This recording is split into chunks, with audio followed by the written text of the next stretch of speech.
Hello, I am Chari Twitty-Hawkins, your mom motivator. I want to talk to you about dealing with mom overwhelm. A lot of us are overwhelmed because we don't know what to say no to.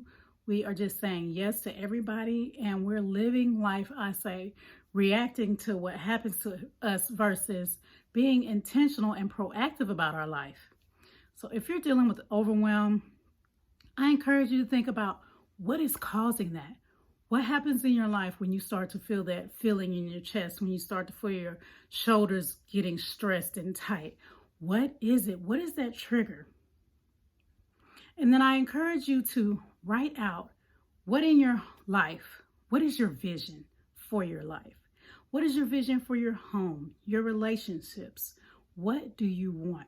Write it all out. Yes, get a pen or a pencil and some paper and write it out. What vision do you have? And then I encourage you to think about how are you going to achieve that vision? What goals will you have? For instance, if you say, I want to have a stronger relationship with God, what does that mean? What does that mean? Does that mean you're going to study the Bible once a day for 30 days? Be specific and then write out. That's why I created the 2020 Mom Life Planner. You write out each day what you're going to do to achieve that goal. Write out those tasks. And then if something comes into play, somebody asks you to do something, whether it's your kids, your husband, someone outside of your home that asks you to do something, instead of you feeling like, oh, I don't have nothing to do, or oh, I have to say yes, you remember, hey, I have this goal that is important to me. That is a priority to me. So I'm going to have to say no. You can say no, and that's it. You can explain it if you like. But I find a lot of people, they say yes because they don't want to feel bad and have to explain no. So they just say yes and they do it anyway. But that causes more overwhelm, more stress. And guess what?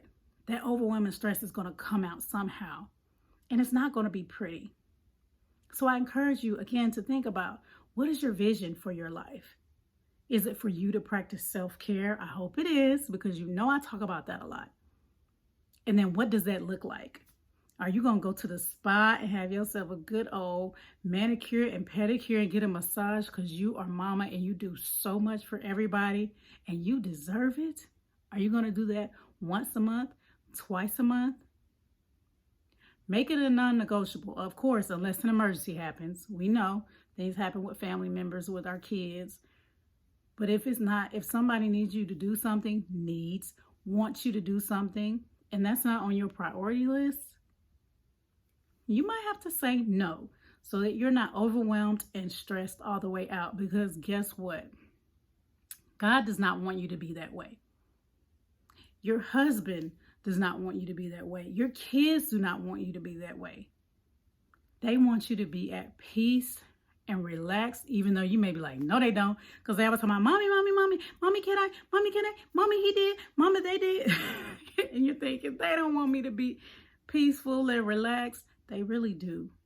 Because when you're not, you're mean mommy instead of nice mommy. So I encourage you to think about it again and write it out. What is the vision for your life? What are your priorities? What are your goals? And then how are you day by day going to take steps to achieve those goals? That means if you need to stop doing some things or you need to cut some things short. For instance, if you're on Facebook for 3 hours and you need to trim that thing down to 30 minutes so you can be more productive in that other time, doing things that are trying to get you to your priorities and your goals, then do that. Set a timer. Do what you need to do. Those people on Facebook, they're not going to do what you need to do to have a better life. Only you can do that. So I hope that helps you to say, hey, I know I've been overwhelmed, but this does not have to be my normal. And these are some steps that you can begin to take. It's going to be a process. It's going to be difficult because you're used to doing something different. But this is a process that I am willing to take, to do, so that I can have less stress, less overwhelm, and more clarity and freedom and joy in my life. Take care and God bless.